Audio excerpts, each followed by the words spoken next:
So number six on our list of the 7 Ks to a successful coffee shop is curated environment.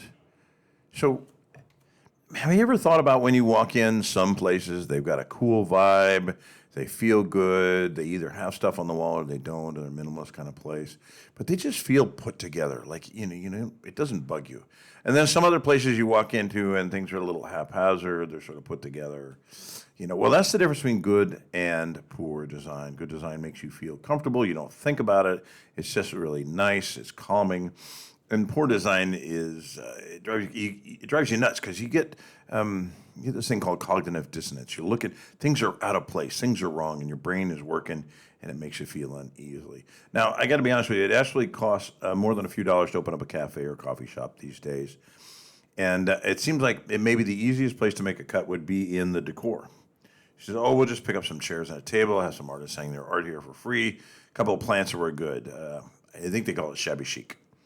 Now, I'm not saying that this is poor design. If it's put well together with a purposeful intent, then it's a curated design. Before I opened my coffee shop, I took the cue from the materials that were there. So there was a black ceiling, high ceilings, black ceilings and white walls. Okay, that's really formal. It's really dramatic. They're great contrast. It had a concrete floor and it had one large wall that was concrete as well.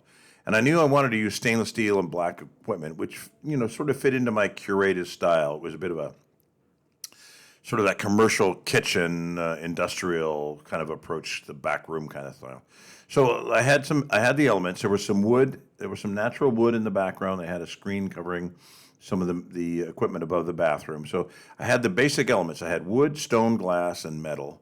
Those are all complementary finishes. Then I had black and white, which of course are the high contrast and formal. So the space itself that I had was a shotgun storefront. It was big and long. It was only about 350 square feet. High ceilings, like I said, and large wall surfaces. And then I had, with all this equipment, it had that utilitarian commercial kitchen vibe. And I added cherrywood butcher block shelves and glass displays to add the other elements to this. And to make it personal and thematic, I put in some of my reference cookbooks, ones that I used every day, for techniques or recipe. They were just a place where the customers would wait in line and they could pick them up and thumb through them, while they're waiting to place their order. Sometimes they'd copy the recipes. Other times they'd just borrow the book and return it later. Anyway, that was sort of my style and vibe, and that was the curated feeling. It was curated to make people feel like they were sneaking into a kitchen to get food straight from the chef. It's very professional and personal. All the finishes played off each other. I said it was minimalist in style. I liked the very clean lines. It was a curated environment. There was a reason and a place for everything, and that's very important when you come to think about how you're going to put together. So a thoughtful, curated environment, designed well, will help your customers feel more relaxed and more welcome. It will alter their experience during the time they're there. One of the biggest frustrations that's been represented over the years of our coffee shops is how long it waits to order your cup of coffee and how long it takes to get.